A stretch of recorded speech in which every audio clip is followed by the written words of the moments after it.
Three phase full converter drives. Three phase full converter drives जिसमें three phase supply का use किया जाता है, ये फुल कन्वर्टर ड्राइव्स है। इसमें टू कन्वर्टर्स यूज हुए हैं।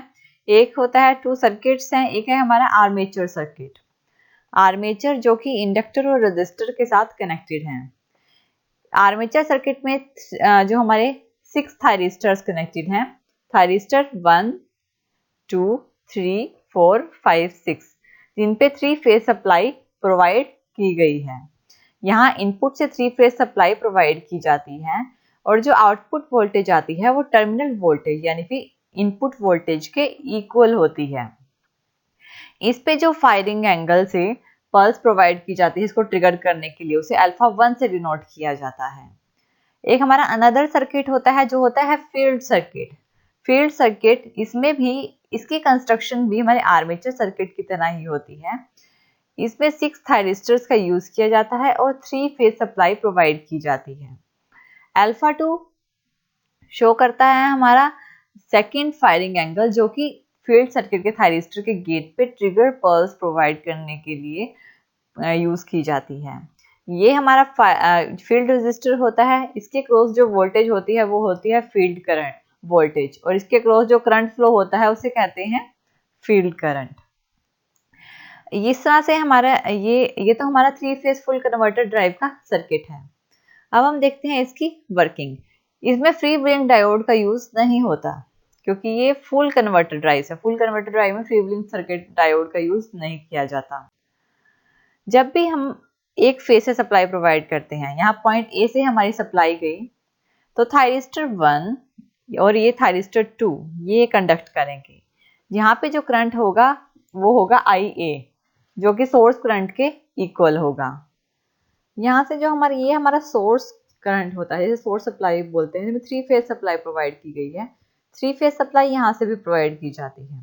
ये दोनों सेम, जैसे ये वर्क करता है वैसे ही ये वाले थायरिस्टर्स वर्क करते हैं।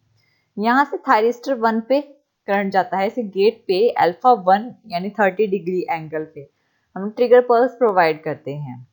इस यहाँ से जो करंट फ्लो होगा वो थायरिस्टर 1 करंट फ्लो होगा। ये करंट आर्मेचर पे जाएगा, जिसे बोलेंगे आर्मेचर करंट, जो कि रेजिस्टर और इंडक्टर से पास होके आर्मेचर पे जाएगा। सेम कंडीशन हमारे यहाँ इस वाले सर्किट में अप्लाई होगी। ए से हम एक फेज सप्लाई प्रोवाइड कर रहे हैं। थायरिस्टर 1 से ये करंट पास होके थायरिस्टर, ये फील्ड रेजिस्टर से पास होके थायरिस्टर 2 पे जाएगा। इस तरह से ये करंट फ्लो होता है और इस पे जिस एंगल से हम फायरिंग गेट पे ट्रिगर करते हैं फायरिंग एंगल से, उसे अल्फा 2 से डिनोट किया गया है। इसके क्रॉस जो करंट आएगा उसे फील्ड करंट बोलेंगे। सेम, अब हम अनदर पॉइंट बी से अनदर फेज से सप्लाई प्रोवाइड करेंगे, जिसे थायरिस्टर 3 से और थायरिस्टर 4 से करंट फ्लो होगा। यहाँ से सप्लाई प्रोवाइड की तो ये IB करंट यहाँ से फ्लो होगा और थायरिस्टर 3 यहाँ पे कंडक्ट करेगा। ये करंट थायरिस्टर 3 से पास होके यहाँ पे जो करंट जाएगा वो IT3 यानी कि थायरिस्टर 3 का करंट होगा, जो आर्मेचर पे फ्लो होगा। और आर्मेचर पे जो करंट जाएगा उसे बोलेंगे आर्मेचर करंट, जिसको IA से डिनोट किया गया है, जो रेजिस्टर और इंडक्टर से पास होके आर्मेचर पे जाएगा। और फिर ये करंट थायरिस्टर 4 पे जाएगा और थायरिस्टर 4 से ये मूव करेगा। इस तरह से सेम कंडीशन यहाँ पे अप्लाई होगी। बी पॉइंट से क्या होगा, हम सप्लाई प्रोवाइड करेंगे, जो फेस जितना फेस यहाँ से सप्लाई प्रोवाइड की थी उतना ही फेस यहाँ से जाएगा और ये थायरिस्टर 3 से पास होके हमारे जो फील्ड रजिस्टर है उस पे जाएगा और फिर थायरिस्टर 4 पे जाएगा। इस थायरिस्टर 3 और 4 ये दोनों थायरिस्टर वन टाइम पे कंडक्ट करेंगे। और पॉइंट सी पे भी हमारा, जब पॉइंट सी पे हम अनदर वोल्टेज या फिर अनदर फेज से सप्लाई प्रोवाइड करेंगे तो थायरिस्टर 5 और थायरिस्टर 6 कंडक्ट करेंगे और यहाँ पे भी थायरिस्टर 5 और थायरिस्टर 6 कंडक्ट करेंगे। इस तरह से ये फुल कन्वर्टर ड्राइव है जिसमें फ्री व्हीलिंग डायोड का यूज नहीं किया गया और 1 बाय 1 ये कंडक्ट करते हैं। 2 थायरिस्टर्स, इस कन्वर्टर के 2 थायरिस्टर, इस कन्वर्टर के 2 थायरिस्टर्स वन टाइम में कंडक्ट करते हैं। अब हम देखते हैं इसकी वेव फॉर्म्स। इसमें 3 फेज सप्लाई का यूज किया गया है, जो कि कुछ इस तरह से होगी। ये जो शो करती हैं ये हमारी वोल्टेज शो करती हैं। ये जो ब्लैक कलर की लाइंस हैं ये हमारी वोल्टेज शो करती हैं। जैसे ये हमारी C और B पॉइंट जो हमारे फेस जा रहा था, C और B के बीच में जो वोल्टेज है ये A और B के बीच की वोल्टेज है।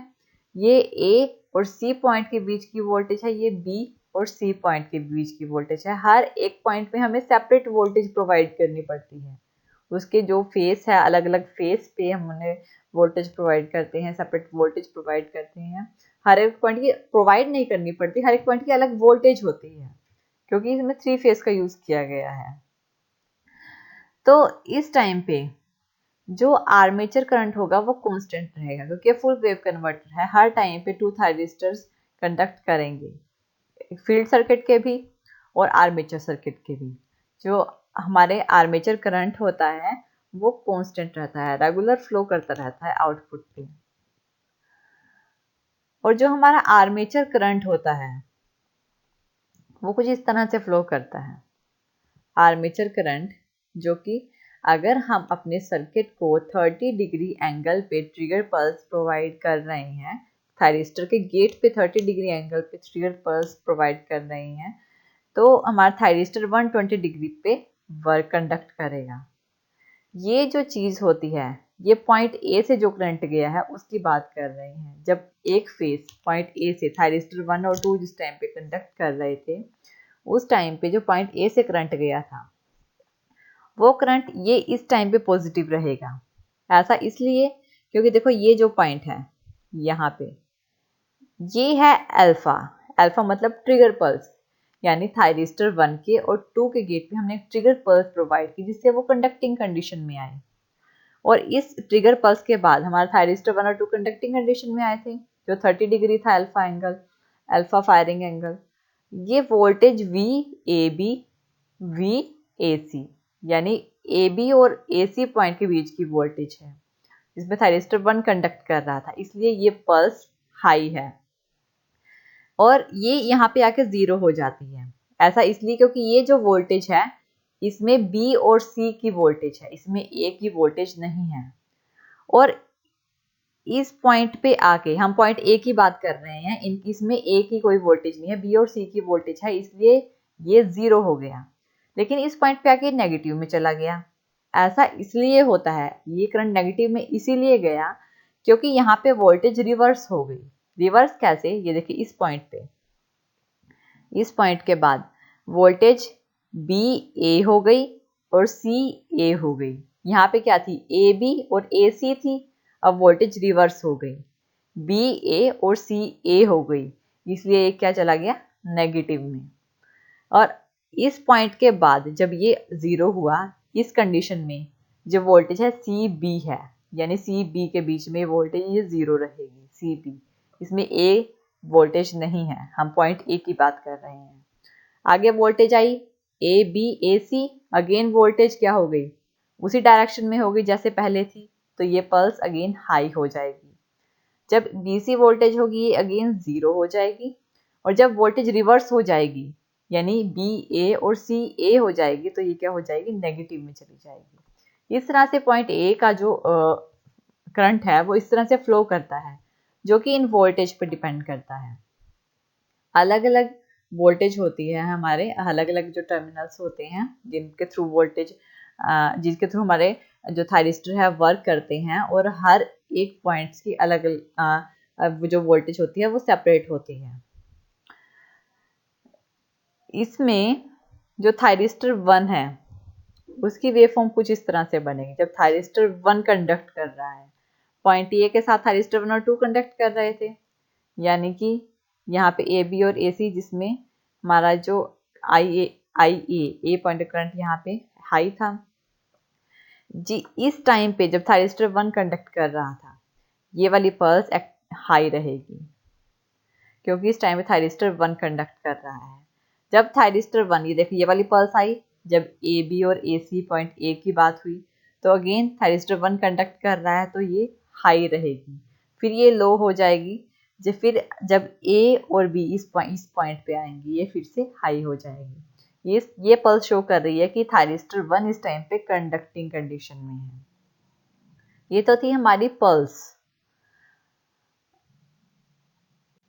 अब हम देखते हैं इसके इक्वेशन। जो हमारी आउटपुट वोल्टेज होती है, जो भी हमारे सर्किट की आउटपुट वोल्टेज होती है, वो टर्मिनल वोल्टेज के इक्वल होती है। जो आउटपुट वोल्टेज होगी वो टर्मिनल वोल्टेज के इक्वल होगी। और ये जो शो करती है ये इज इक्वल टू होती है 3 VML। ये मैक्सिमम वोल्टेज शो करती है लोड लाइन की। 3 VML upon pi cos alpha के इक्वल होती है। और जो फील्ड वोल्टेज होती है, एवरेज फील्ड वोल्टेज, वो इज इक्वल टू होती है VF is equal to 3 VML upon pi cos alpha 1। Cos alpha जो हमारे आर्मेचर सर्किट को ट्रिगर पल्स प्रोवाइड कर रहा था, अल्फा 1 जो फील्ड सर्किट को ट्रिगर पल्स प्रोवाइड कर रहा था, थायरिस्टर के गेट पे ट्रिगर पल्स प्रोवाइड कर रहा था, जो फायरिंग एंगल था हमारा, जो हमने इसमें 30 डिग्री लिया है। और जो RMS वैल्यू होगी हमारे सोर्स करंट की, वो होगी ISR is equal to root of I square 2 pi upon 3 1 upon pi. यहाँ पाई से पाई कैंसिल हुआ तो हमारे पास क्या आया, IA 2 upon 3 root of 2 upon 3। अब हम देखेंगे थायरिस्टर करंट की जो RMS वैल्यू होगी वो होती है ITR is equal to I square 2 pi upon 3 1 upon 2 pi, bracket close 1 upon 2, जो इसकी पावर है, ये इसकी RMS वैल्यू है। तो ये इज इक्वल टू होगी IA रूट ऑफ 1 अपॉन 3। ये हमारे थायरिस्टर करंट की RMS वैल्यू है। इस तरह से ये जो हमारा फुल कन्वर्टर है जिसमें आर्मेचर और फील्ड दोनों को 3 फेज सप्लाई प्रोवाइड की थी, और ये वर्क करता है। यह है हमारा 3 फेज फुल कन्वर्टर ड्राइव्स, जिसको फीड करते हैं सेपरेटली एक्साइटेड डीसी मोटर के लिए। Thank you.